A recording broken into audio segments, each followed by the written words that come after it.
C'est le cerf canarien là qui est lancé, tu vois, après on était resté sur quoi? Sur celui de l'Afrique. Ah ouais.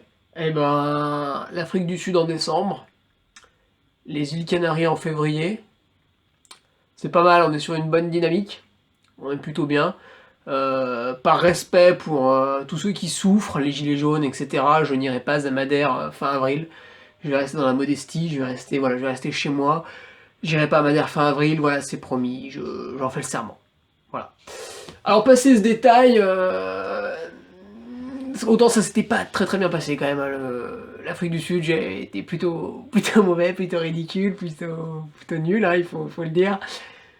Autant là, sur ces Canaries, tu vois, j'arrivais avec à peu près la même prétention que l'Afrique du Sud. C'est-à-dire que je m'étais bien préparé, enfin je pensais m'être bien préparé, et puis en fait non, ça n'allait pas. Et là, si tu veux, aux Canaries, c'était pareil, je pensais m'être bien préparé, mais je me doutais qu'il en manquait un peu à pied, tu vois, je me doutais que je n'avais pas fait assez. Ce qui est amusant, c'est qu'il y en a beaucoup qui pensaient que j'en avais fait beaucoup. Non, non, c'est faux, en fait, quand tu veux jouer devant, tu vois, à un moment, faut arrêter tu vois, faut arrêter de faire ça, faut arrêter. Et ouais, non, il en manquait, à pied il en manquait, je le savais. Donc je me suis dit, écoute, tant pis, hein, t'es là, t'y vas, voilà, t'es un petit peu, tu vois, pour reprendre une expression un peu vulgaire, hein, qui me correspond très peu, du coup, je suis un peu allé avec ma bite et mon couteau, hein, quand même. Mais du coup, j'avais des bâtons, plutôt. Mm. Parce que les Canaries, t'as 125 bornes, enfin, bon, maintenant ça fait 128, et puis ils annoncent 7005, mais ça c'est un mensonge, c'est un mensonge espagnol, il y a en fait 6000, à la limite il y a 6002, mais ils gardent plus. Et il fait chaud, très très chaud sur la fin. Petite particularité, la fin se court intégralement. C'est-à-dire, tu arrives au kilomètre 85, et là, il y a un panneau qui te dit écoutez, monsieur, c'est terminé, il n'y a plus de montée maintenant. Donc maintenant, faites tout à pied, faites tout en courant. Ou alors, vous finissez loin dans le classement, et on vous jette des tomates à la gueule à l'arrivée. Là, tu fais quoi? Et ouais, si, c'est effectivement deux, trois petites remontées, mais globalement, si tu cours pas toute la fin, bon, c'est un peu pourri, quoi, ton truc. Donc, course particulière. Par rapport à l'UTMB, où à la fin, bon bah tu montes à la tête au vent, là c'est la boucherie, tu sais même plus où t'es, tu poses un bâton, tu te le plantes sur le pied, enfin, tu sais plus, t'es comme ça dans l'espace. Là c'est... voilà. Oui. Donc je savais qu'il en manquait, je savais que cette partie-là forcément ne me conviendrait pas du tout, absolument pas. Donc dès le départ, je me suis dit, écoute, fonce. Donc je fonce, le départ est donné, c'est sur la plage, t'as deux bornes de plage, parce qu'en fait c'est pas assez chiant comme ça, tu vas te partir à 23h, il faut qu'on te rajoute le supplément sable. Donc le supplément sable, qu'est-ce que c'est? C'est un peu comme quand tu prends un kebab, tu vois déjà c'est pas terrible, mais en plus, voilà, on parachute de la sauce dedans, quoi. Tu vois, on t'égorge avec. Donc le supplément sable m'a bien saoulé, alors fort heureusement il est un tant soit peu dur, donc tu peux quand même courir sans t'enfoncer de 50 cm. Tendu comme je l'étais, j'ai dit bon là il faut pas être dans un espèce de groupe de merde, ça va en foutre de partout, donc j'étais un petit peu devant, je me suis mis derrière, il y avait Paro, qui faisait n'importe quoi devant, qui partait au sprint, et puis derrière il y a Hooks qui s'est dit bon j'ai quand même pas trop envie de laisser d'avance, puis je m'étais mis un peu derrière. Donc la plage se passe bien, tu vois, deux bornes là-dedans, putain, cassez bien les couilles. Et après on attaque, donc tu montes sur un petit mirador, là c'est très très beau, tu te dis tiens je vais faire une partie de parcours qui a l'air très sympa. En fait c'est vite terminé, donc j'étais avec Tony Moulet, on était 3 et 4, on était bien, on demandait rien à personne, tu vois. Non, il y avait le chinois, on était 4 et 5, il y avait le chinois, je l'ai oublié parce qu'il a explosé juste après. On commande ce petit mirador, c'est sympa, puis bon après t'es sur les premières collines, tu vois, au-dessus de la mer, c'est très très beau. Mais bon il est 23h30, tu vois, c'est un peu chiant. Et alors après jusqu'au premier ravitaillement qui est la magnifique ville de Arucas, t'es dans des chemins dégueulasse. Ah, dégueulasse, c'est le mot. Dégueulasse, c'est le mot. À un moment donné, bah, t'es dans une carrière. À un moment donné, je sais pas, tu dois être dans un chenil, ça gueule de partout, c'est une horreur. Après, t'es dans une rivière de galets. Tu traverses des espèces de. C'est pas vraiment des villes, c'est des hameaux. Bon, ça va à droite, à gauche, ça monte, ça descend, tu sais pas. Et puis après, il y a un bon pétard, ça y est, t'arrives à Rocas. Donc là, j'étais plus avec Tony parce que qu'est-ce qui s'était passé? J'avais une tension, une grosse tension dans le pied gauche, tu vois, la cheville là où j'avais arraché tous les ligaments. Je ne le sentais plus. Il y avait des fourmis, c'était tout tendu. Alors j'ai dit putain, j'ai dû trop serrer ma chaussure, quel imbécile, quel imbécile. Donc j'ai mis 10 minutes à me raisonner, à m'arrêter, à le resserrer. Donc forcément, tu vois, t'es dans un départ comme ça, avec un niveau quand même relativement élevé, parce que j'avais la 30e Cotitra, donc autant dire que j'étais pas du tout censé être 4ème, que je me demandais ce que branlaient les autres, et donc je remets la chaussure, tac, je refais mon lacet, je repars, je devais être 6 ou 7, je sais plus. Putain, ça va toujours pas, donc 10 minutes après, je me dis, bon, bah, je vais encore la desserrer, là. Donc je l'enlève, vraiment, là, je desserre un gros coup, je me dis, bon, bah, tant pis, ça partira en descente, hein, mais tant pis, ça, c'est pas possible, je sais même pas où je pose le pied. Je la remets et tout, et là, je tombe sur mon groupe Julien Chaurier. Donc en fait, je ne le savais pas à ce moment-là, mais c'était là qu'il fallait être, dès le début. Même si ça m'avait pas forcément coûté d'être devant, il aurait été plus sage, et de toute manière, ça sert à rien d'être plus devant, d'être avec ce magnifique groupe Julien Chaurier. Donc Julien, bah, qui finit 4ème, donc lui, il avait tout compris à tout. Bon, ceux qui étaient avec lui, ça s'est un peu moins bien passé, sauf pour Luis Fernandez qui fait 6. Mais bon, bah, Andrea Maki, voilà, on l'a plus vu. Je crois que c'était Douvry qui était aussi là-dedans, bon, bah, on l'a plus vu. Voilà, il y avait 2-3 autres, puis c'est pas l'arrivée. Donc dans ce groupe, on passe à Roucas. Du coup, tu vois, je passe à Roucas, au pointage, j'étais 8ème. Et le top 10 d'Aroucas, en fait, on est deux à être à l'arrivée. Moi et Pao, qui a gagné. Enfin, il a pas gagné, en fait, il a écrasé la course. C'est-à-dire, Pao, sur cette course, il a pas montré qu'il était le plus fort. En fait, il a montré qu'il a fait une course tout seul. Tu vois, il a montré qu'il y avait plein de gens sur la ligne de départ avec lui, et qu'en fait, il y en a aucun qui lui arrivait à la cheville. Voilà, parce que le deuxième prend 50 minutes. Voilà. Donc autant te dire que, tu vois, le deuxième, tu vois, il lui a mis une petite tape là derrière la tête en lui disant « C'est bien, t'as gagné la course amateur, bravo, félicitations ». Puis le deuxième, il tape quand même à 870 de Cotitra, donc là, on est dans un... Tu vois, c'est magnifique. Tu vois, Pao, c'est un mec, il est tout seul devant, il ralentit pas, quoi. Tu vois, il a fini sous perf. Voilà, il est tout seul devant, il a une avance monstrueuse, il pourrait savourer, il pourrait taper des mains, voilà, il pourrait ralentir un peu, il pourrait finir en moonwalk, il aurait pu prendre une douche, au dernier ravitaillement, je sais pas, il aurait pu tenter de draguer une bénévole, il aurait pu... Voilà. Puis en fait, non, il est arrivé à fond, il a fini sous perf. Voilà, c'est un taré. Donc bref, on passe ce premier ravito à Roucas, tu vois, j'étais 8ème, je dis bon allez, j'attends le groupe, j'ai derrière, j'arrête de faire le con. Donc après on continue dans notre groupe, là, entre 8 et 13, tu vois, tranquille. Et on arrive sur la bosse avant le ravitaillement de Terror, qui était au kilomètre 28. Et là, dans cette bosse, je vois 3 frontales devant. Je me dis, tiens, ça coince déjà. Tu vois, putain, donc au début, déjà, je suis beaucoup mieux placé que ce que je pensais. Et de deux, on revient sur les mecs de devant. C'est bizarre. Et au lieu de me dire, tiens, c'est bizarre, je vais rester avec Julien, c'est bien, on est bien là, tous les deux, j'ai eu un coup de sang. J'ai eu un petit coup de sang. Tu sais, un peu comme quand t'es au restaurant, tu dis, bon, je suis pas trop faim. Et puis d'un coup, tout part en live, tu fais, oh, bah, je vais prendre le triple burger, et puis avec frites, et en dessert, ce sera une dame blanche. Voilà. Bah là, pareil, j'ai eu le même coup de sang, c'est-à-dire dans la bosse, d'un coup, on était le groupe là, comme ça, d'un coup, j'ai déboîté, comme dans une course de vélo, je ne sais pas si tu pratiques l'exercice, j'ai déboîté et j'ai passé à gauche. Et là, j'ai filé tout droit entre temps, donc la bosse, elle devait faire 30%, j'étais à minima au seuil, et j'ai rattrapé les 3 frontales, je les ai semés, le groupe derrière, il a éclaté, du coup. On passe la bosse, il y a juste Villa qui m'a accompagné, Pablo Villa, donc celui qui finit deuxième, tu vois, donc là, on était au summum de la bêtise. Et j'engage la descente. Alors, sachant que je suis un peu juste en descente, parce que tu vois, j'ai cette cheville gauche qui est parfaitement réparée, attention, mais les fascias, si tu veux, sont encore collés. Donc, tu vois, ça, elle peut pas le faire. Donc en descente, il faut aller doucement, parce que si je le fais, c'est que j'arrache les tissus. Donc t'arraches les tissus, bon, derrière, il y a cri de douleur, il y a etc. et ça. Donc, je descends doucement. Je dis à Pablo Villa, écoute, passe, moi je descends doucement. En fait, quand j'ai voulu me retourner pour lui exprimer tu vois, pour lui montrer que j'étais un peu un naze, bah en fait, il était plus là. J'avais semé, tu vois. Je regarde, bon, bah, effectivement, on était à 20 km/h, donc il est sauté. Et je rentre sur le chinois, je double, tata. Puis bon, après, à la faveur d'un petit popo, Pablo est passé devant moi à Terror. Alors, bon, bref, je passe à Terror, je dis, bon, ça va, quoi.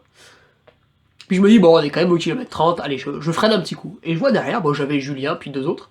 Donc je me remets dans le groupe Julien, encore une fois. Très très bonne idée. Je continue dans le groupe Julien, et puis bah là par contre il a commencé à avoir un peu plus de montée, tu vois, de Terror à Fontanales au kilomètre 40. Donc là, tu vois, le Julien Chaurier était bien en forme hein, quand même. D'ailleurs ça se voit, il a fait 4ème. Du coup je laisse un peu partir, parce que je commençais à remarcher dans certaines bosses. Lui il emmenait un très joli mini-trot, tu vois. Vraiment, tu vois, c'était un très fluide, très propre. et derrière je me mettais un peu plus à marcher. Du coup je suis arrivé avec Fontanelles avec 2 minutes de retard sur lui, je m'inquiétais pas trop. J'avais arrêté d'attaquer dans tous les sens, donc c'était bon, je m'étais calmé, j'avais pas fait trop de bêtises. Fontanelles, on récupère les bâtons, parce que là on attaque vraiment les montées raides, tu vois, ça attaque juste après le ravito. Je reprends mon Tony Moulet, qui s'était un peu perdu, qui avait en plus eu un problème avec sa frontale, donc pour lui ça commençait un peu les galères. La nuit est très très compliquée là, sur cette 30 Gran Canaria. Tu fais 8h30 de nuit. C'est long. C'est très très long. Tu fais 8h30 de nuit, dans la jungle, avec tous les pièges que ça implique. Et donc Tony, là, il commence à déjà avoir plein de merde. Je le reprends, on trotte un peu ensemble là, dans la montée. Hop, petite marche bâton, tu vois, je l'avais pris. Donc là, j'étais tranquille. Après, une très longue descente sur Presa de los Pérez. Tu passes de 1002 à 500 mètres. C'est très très long parce qu'il y a beaucoup de replats. Il y a quelques passages sur la route.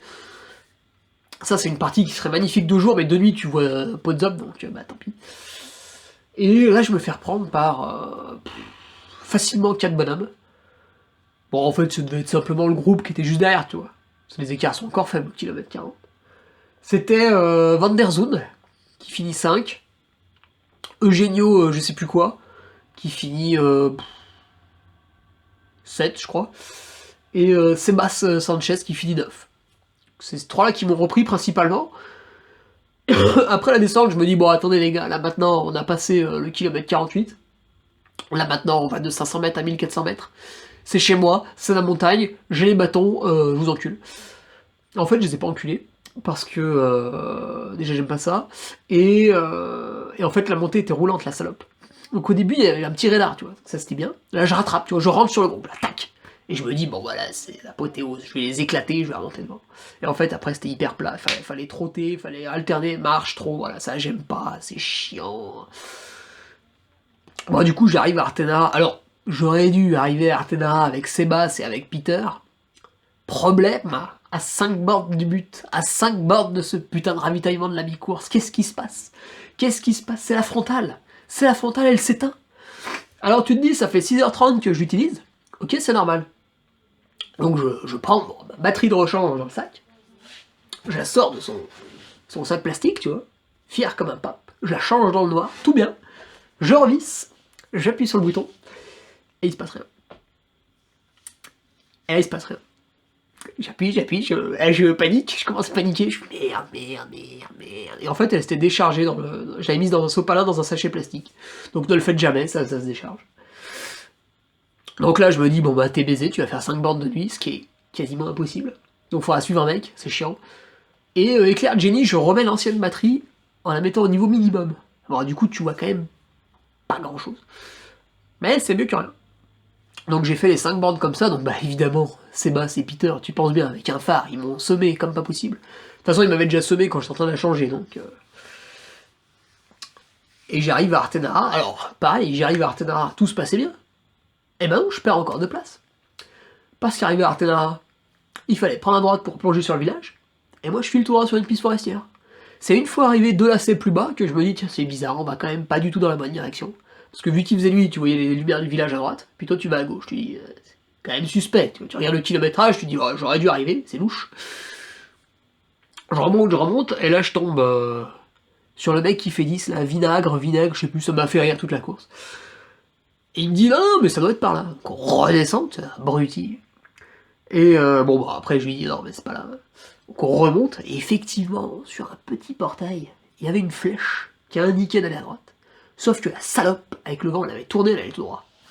Donc j'avais pas vu. Donc bon voilà, c'est bon, on reprend, on arrive à Artenara au ravito. Je savais plus, du coup, on a perdu un peu de temps, qu'est-ce que tu veux, c'est la vie. Après Artenara, bon, ça remonte. Donc là, je redouble mon vinaigre et tout, j'étais énervé. On descend sur Tereda, kilomètre du 75, bon, toujours personne. Et là, on monte au Roquenblo. C'est l'endroit qui est supposé être magnifique, c'est vrai. Petit lever de soleil et tout, magnifique, l'aller-retour au Roquet. On remonte au Roquenblo, et là, d'un coup, tu vois, il y a le drame. Ça, c'est dans la montée. Alors, à mon avis, cette montée pour les 2, 3, 4 premiers, elle doit quasiment se courir tout le long. Elle est pas très raide. Et moi, je marchais. Et sur les plages, j'arrivais pas à relancer. J'ai dit, tiens, c'est bizarre. Je marche. Puis je fais, ah, je me sens pas bien. Mou, tu vois, mou. Tu vois, je Je mets le bâton, mais tu sais, même pas je le plante, quoi. Tu vois, tu vois, même le bâton était fatigué, tu vois, il me respectait plus. J'étais en fragale. J'étais en fragale parce que ça faisait... j'ai très très peu mangé, en fait, pendant la course. Parce que la nuit, un peu brassé, tu vois, donc j'ai quasiment divisé par deux les rations, et du coup j'avançais bien, donc c'était plutôt intelligent sur le coup. Mais là, ça commençait à peser, tu vois, au bout de... Je sais pas, le roquet, j'ai dû l'atteindre, je sais pas, au bout de 9 heures, un truc comme ça. Je dis merde, hop, petite compote, petite pomme pote à la roche, tu vois, là, j'en ai encore une en rame. Tu vois, petite compote à l'un, là, pomme bananerie, effort d'endurance, assimilation progressive. Alors, assimilation progressive, c'est vrai. C'est vrai, mais alors quand t'es en fringale, assimilation totale tout de suite, hein, parce que elle m'a sauvé la vie, tu vois. La bête fait 90 grammes. Ouais, c'est ça. 90 grammes, 21 grammes de glucides. Ah ouais. Pommes, farine de riz, banane. Écoute, j'ai fini le requin doublé en courant, j'ai repris vinaigre, je sais même plus comment il s'appelle. J'étais tout content, j'arrive au... Toujours top 10, tu vois, j'arrive au roquet, toujours top 10, super content. On attaque la descente, bon là il m'a lâché un petit peu parce qu'il descendait bien l'imbécile. Et je me dis, bon, on tombe sur Garanon, tu vois. En fait, non. T'arrives sur une route, tu te dis, bon, bah là, c'est le ravito, c'est Garanon. Ah bah non, il reste 3 bornes. Tu fais, ah, ouais. Parce que j'avais besoin de remanger quand même après. Parce que quand t'es en fringale, tu vois, une barre, ça va mieux tout de suite sur le coup, mais faut remettre un peu dans le... tu vois. Donc j'arrive à Garanon en travers, tu vois, blanc comme un linge, comme là, tu vois, avec la lumière du soleil, blanc, pas possible. Donc Garanon, je bouffe. Il reste 40 bornes, il reste un putain de marathon. Et là, ça allait, je me dis, c'est bon. Tu vois, j'ai pas mal géré et tout. Je suis encore top 10, machin. C'est bon, quoi. J'ai géré jusque-là. Il reste 40 bornes, on va y arriver, ça va bien se passer. Je repars, toujours 10ème, nickel. Et là, on attaque la longue descente jusqu'au kilomètre 101. Il y a quelques remontées, mais c'est très léger. Tu passes de 1850 à 900, puis après tu remontes vite fait à 1002 pendant 15 bornes. Donc c'est vraiment ça court. Et je trottine, tu vois, je trouvais ça assez honnête. Ouais, je trouvais ça assez honnête, j'étais top 10, je trottinais. Et là, il y a l'homme volant qui passe. Romain Olivier, qui avait gagné le Grand Raid des Pyrénées, version 220 km, enfin voilà. Tu vois, un mec, tu vois, d'ailleurs, je me demandais où il était, tu vois, à ce moment-là. Et ben, il était pas loin. Donc, il me double. Et là, en fait, je me rends compte que, ouais, je courais plus très bien quand même. Si le mec passe, tu vois, avec une foulée walmsenienne, tu vois. Ça sautait, tu vois, la jambe réceptionnelle, ça ressautait comme ça, tac. Tu vois, un petit lapin, un joli lapin qui s'est barré du coup, hein, parce que j'ai pas pu suivre une seule seconde. Il m'a juste dit, ouais, pour moi la course commence, bah effectivement, j'ai bien vu. Alors, il a dû coincer quand même après, parce que vu l'allure où il allait, et que moi j'étais qu'à 20 minutes du quatrième, il aurait dû rentrer. Et il n'est pas rentré. Donc je pense qu'il a bien coincé quand même à la fin aussi après. Mais sur le coup, impressionnant, très impressionnant, parce qu'il finit 9. Qui me double, je fais ah merde, putain, je cours plus, merde. Donc là, je me dis, bah ça y est, tu vois, tout le monde va me doubler, je vais finir 40ème, voilà, c'est la zob et tout. Mais en fait, non, il y avait que Romain qui courait bien, parce que personne m'a doublé derrière. Donc j'arrive au ravito du kilomètre 101, bien entamé quand même. Ah là, il faut le savoir, si tu veux, là, ils ont changé le parcours, tu passes plus à Tunté. C'était très beau, c'était festif, il y avait toutes les femmes et tous les mecs avec la samba, tout ça, je sais pas quoi, qui tapaient sur les tambours, c'était cool. Et là, t'arrives à un ravito en pleine montagne, à 1200 mètres. Bon, ils ont mis une sono, c'est rigolo, mais tu te demandes ce que ça fout là, kilomètre 101. Tu fais, ah ouais. Ah, il reste 27 bornes. Oh, c'est vilain. Et après ce ravito, tu te dis, je suis dans les montagnes, jusque-là c'était un chemin propre, ça va continuer comme ça, tu vois un beau single à flanc qui va m'amener jusqu'au ravito d'Ayagourès, le dernier. En fait, pas du tout, c'est un chantier, ils ont dû tracer ça, je sais pas comment. Tu descends dans une espèce de caillou là, je commençais, tu vois, à avoir le pied qui se posait plus très bien, donc c'était une horreur, je suis descendu comme une merde. Je comprenais même pas pourquoi on me doublait pas encore. Il y avait tellement d'écart. Et après on passe, ça y est, tu vois, j'arrive à Ayagourès, kilomètre 111, ouais, par là. Et là, c'est la fournaise. C'est la fournaise. En plus, bah, du coup, au lieu d'arriver par la gauche, on est arrivé par la droite. Donc, par la droite, en fait, c'est un champ. Enfin, un champ, ça n'existe même pas là-bas. C'est du maquis. Donc, pour ceux qui courent encore, c'est du maquis. Et t'as une espèce de sente à travers. Donc, bah, tu t'écorches de partout. Une fois sur deux, il y a un caillou que tu vois pas, donc tu tombes. Enfin, voilà, c'est une horreur ce chemin, tout le monde te le dira. C'est vraiment pas du tout le même final que l'an passé. Sur la partie kilomètre 95, kilomètre 110, c'est vraiment une horreur par rapport à l'an passé. Donc bah voilà, t'arrives à Yagourès, là par contre, autant au kilomètre 101 je suis arrivé, j'étais fatigué, je le savais. Je savais que je descendais plus très bien, je savais que bon voilà, c'était dur. Autant quand je suis arrivé à Yagourès, je me suis dit, vais-je voir la ligne? Est-ce que je vais arriver? J'étais comme ça, c'était terminé, j'ai arrosé tout ce que j'ai pu, je me suis balancé 6 litres d'eau sur la gueule, j'ai bu jusqu'à ce que j'ai mal au ventre, donc je peux pas te dire combien j'ai bu. Voilà, si tu veux un repère, c'est jusqu'à ce que j'ai mal au ventre. Tu vois, à un moment donné, l'eau a fait blurb comme ça, et j'ai arrêté de boire. Et je suis reparti tant bien que mal. Et là, t'as une longue piste qui monte. Alors j'ai mis un point d'honneur à en courir une partie, mais loin de là tout. Après, tu redescends, et là, c'est le moment que tout le monde doit vivre une fois dans sa vie. Tu as 5 kilomètres de plat entre deux montagnes, falaises, donc t'es dans un canyon en gros, comme ça. Toi, t'as ton petit chemin là, c'est une rivière de galets, c'est atroce. Autant au début tu peux la courir, tu vois, ça va bien et tout, tu places tes pieds, tac, tac, tac, tac, tu sautilles et tout, tu joues avec. Là, on est au kilomètre 120, t'as plus envie de jouer, quoi. T'es décédé, t'es carbonisé, fait 30 degrés, t'es entre deux falaises comme ça, tu vois plus la mer, tu sais plus où c'est. Donc du coup, tu te laisses imaginer que c'est super loin, que tu vas mourir dedans, que personne va venir te chercher. De toute façon, il n'y a jamais de bénévole sur le parcours, donc si tu fais un malaise, autant te dire que il est pour toi. Et rivière de galets, quoi. Avec les roseaux, tu sais, qui chauffent bien, qui maintiennent bien, tu sais, une espèce de chaleur un peu salope, là, un peu atroce. Et tu te dis, mais je vais jamais arriver, quoi. Alors tu trottines, puis bon, tu glisses un peu, tu te pètes un peu la gueule sur les galets, ça te saoule alors tu marches. Même marcher, ça te saoule là-dessus. Et d'un coup, tu sors. Enfin, tu vois, j'ai fait que marcher. Je me disais, moi, ils ont arrêté la course. Il fait trop chaud, ils ont arrêté la course. Parce que je marchais, personne me reprenait, tu vois. J'étais encore 12ème. Personne me reprenait, je marchais. Il y avait juste un mec qui m'avait doublé à Yeguas, mais c'est tout. Et une fois que t'as fini ce moment pénible du canyon, tu arrives dans l'humiliation générale. Tu entres dans la ville par le canal, qui est vide, hein, forcément, il n'y a pas d'eau. Et donc t'as les deux promenades sur les bords, et toi t'es au canal au milieu. Et là, en fait, les touristes te regardent. Ils te regardent mourir. Toi, t'es là, tu ne cours même plus, toi. Tu marches.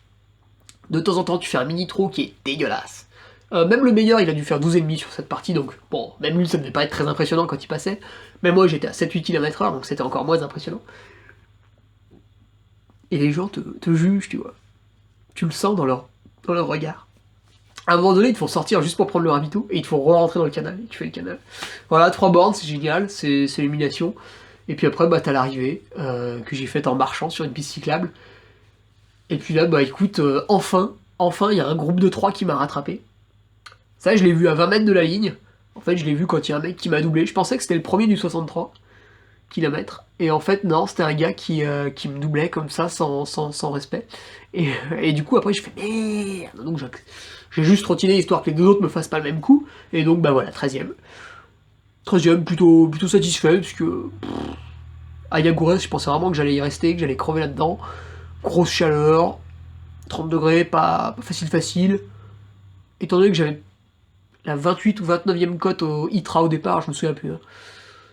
Je pense que c'est pas mal d'avoir fait 13ème. En plus, bon, il y a eu des petites péripéties qui ont été gérées plus ou moins bien, voilà. Hécatombe encore une fois chez les favoris. Beaucoup ne devaient pas être bien prêts hein, quand même. C'est compliqué, hein, fin février, pour tout le monde. On le voit. Dans le top 10, je crois que t'as 7 Espagnols, ou alors 6 Espagnols et un Portugais. Et que des mecs qui sont déjà venus en fait. Que des mecs qui sont déjà venus, du coup, qui connaissent forcément un peu le parcours, qui sont déjà pété un peu la gueule dessus. Tu vois, Peter Van Der Zoon qui fait 5ème, sa 3ème participation. Voilà, des choses comme ça. Donc c'est une course où il faut revenir. Et du coup, je pense que l'an prochain, c'est bon, on re-signe quoi. On re-signe, Canary, nous revoilà. Course très moche au début, très moche à la fin, magnifique sur la partie du milieu de l'île. Donc même pour le tout venant, c'est quand même assez agréable.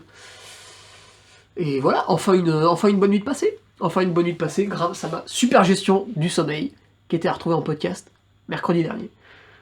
Voilà, écoute, sur ce petit repos, et puis on enchaîne sur le Ventoux, parce que quand on aime ça, ben, on ne compte pas. Voilà, je te laisse là, je te laisse avec ce petit divertissement de retour de Canaries avec un nez bien bouché, parce que quand il fait 30 degrés, en fait, j'arrive à m'enrhumer, ce qui est quand même, je pense, talentueux. Voilà, rien que pour ça, j'adore les voyages.